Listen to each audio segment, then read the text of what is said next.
Jadi hari ini saya akan menjelaskan fungsi pencernaan pada manusia. Yang saya bahas di sini adalah usus besar. Jadi, usus besar mempunyai ukuran yang lebih pendek ketimbang usus halus. Namun, jauh lebih tebal dibandingkan dengan usus halus. Panjang usus besar sekitar 5 kaki atau 1,5 meter.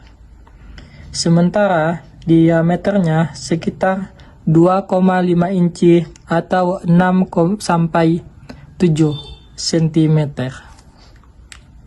Baiklah, saya akan menjelaskan bagian dan fungsi usus besar. Jadi, bagian dan fungsinya terdiri dari 6 macam. Yang pertama,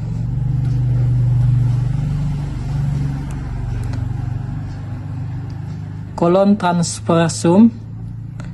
Kedua, kolon ascendens. Ketiga, kolon descendens. Keempat, kolon sigmoid. Kelima, septum rectum. Dan yang terakhir yaitu yang keenam, usus buntu. Jadi kawan-kawan, saya akan menjelaskan satu persatu, yaitu yang pertama, sekum berbentuk kantung kecil yang terletak di bagian perut kanan bawah. Ini adalah bagian pertama dari usus besar dan merupakan penghubung ke bagian terakhir dari ileum atau usus penyerapan.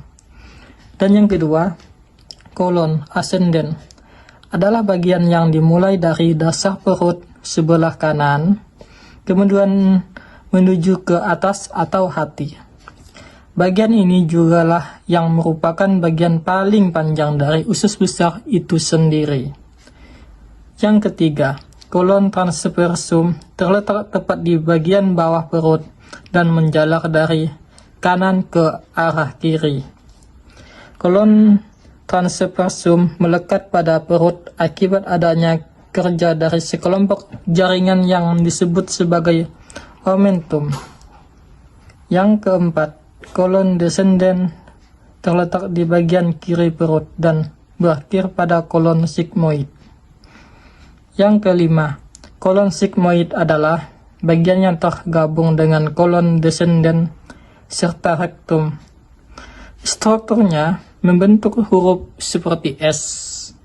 Dan yang terakhir yaitu yang keenam, rectum adalah bagian terakhir dari usus besar, yaitu pada bagian ini kotoran atau feses disimpan sebelum pada akhirnya dikeluarkan melalui anus.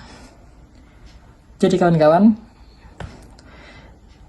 saya akan menjelaskan fungsi usus besar secara umum.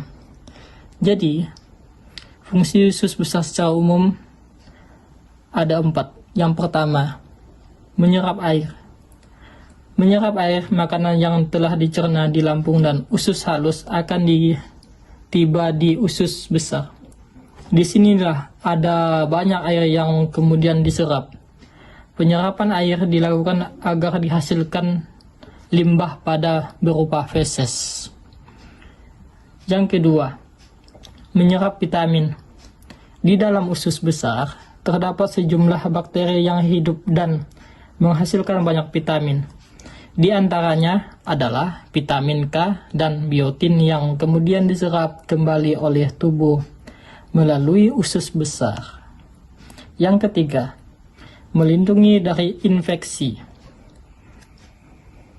Usus besar mempunyai lapisan lendir bermanfaat untuk melindungi lapisan usus dari bakteri berbahaya yang bisa menyebabkan infeksi pada usus. Yang keempat, yang terakhir adalah mengeluarkan kotoran. Jadi, rectum menjalankan fungsi ini setelah semua sari-sari makanan dan air terserap, maka terjadi proses pembentukan tinja padat atau feses yang kemudian dikeluarkan melalui rectum.